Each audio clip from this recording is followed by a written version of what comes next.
Brandon Johnson back in studio with us, taking you home with VoigtJohnson Real Estate. Brandon, good morning. Hello, Bob. Another letter from home, one Yes, of my sir. faves.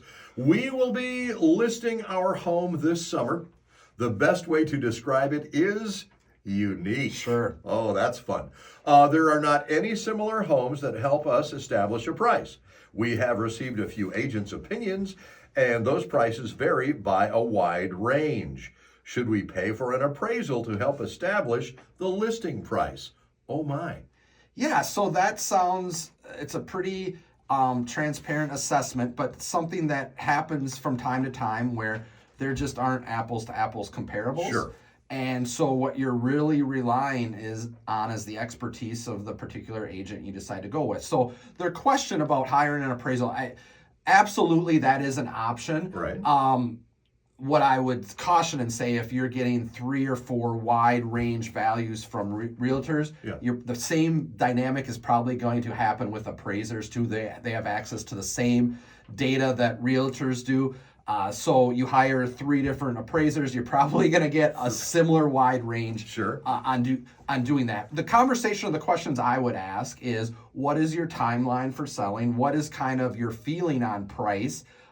If it's something that you need to sell in an expedited period of time, sure, that's going to impact the value, versus if it's something that takes a year to sell, then that's a different conversation. Okay. And so that's the first question I would ask, and help determining your comfort level on the whole process, because this is likely going to be a matter of time as much as it's going to be about price. So my guess is, in these scenarios, not knowing the price range, but a range of $15,000 to $20,000, it's going to be more about the right particular buyer for a unique house, not the $10,000 to $15,000 price. Sure. So there are some things though that you would be able to use in the comps, right? Like location, acreage, age of the home.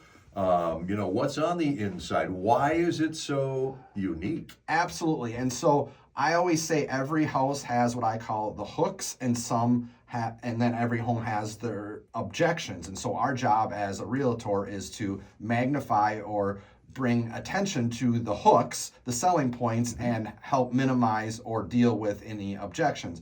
And so there's an old saying, when I first got into the business, our old broker said, if you have a purple house, sell a purple house. Yeah. Meaning, don't try and hide. If it's the elephant in the room, it is what it is. Yep. Sell that. There is 1 or 2 buyers out there for that quote unquote purple house. Sell that. The factor that comes into play is it might take time, right? And so if I'm saying, what are we talking about pricing, my first question is, what is your time frame expectation? That's going to help guide me. An appraiser will give a value. It comes down to a lot of factors, more of a conversation on your comfort level. Again, I know I keep using that phrase, comfort level, but that really comes down to, as well as not knowing the seasonality might play a big role in the saleability, marketability of a unique house as well, too. How often does something like this happen? A unique home comes on the market for you?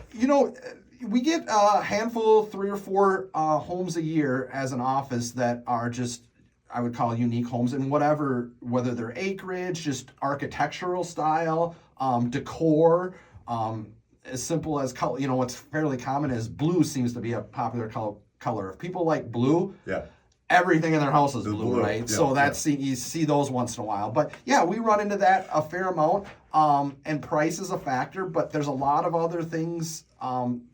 You'd be surprised if something is a unique palette, color, style. There's usually some amount of the demographic that will draw to that unique property as well too. It can just take time. Sure. So you mentioned, you don't try to hide or run away from the elephant that's in the room. Give me for instance. For example, you mentioned a purple house, right? Yeah. I guess I would be saying, folks, if you're a Vikings fan, this is perfect for you. You could paint the door gold and you'd be in.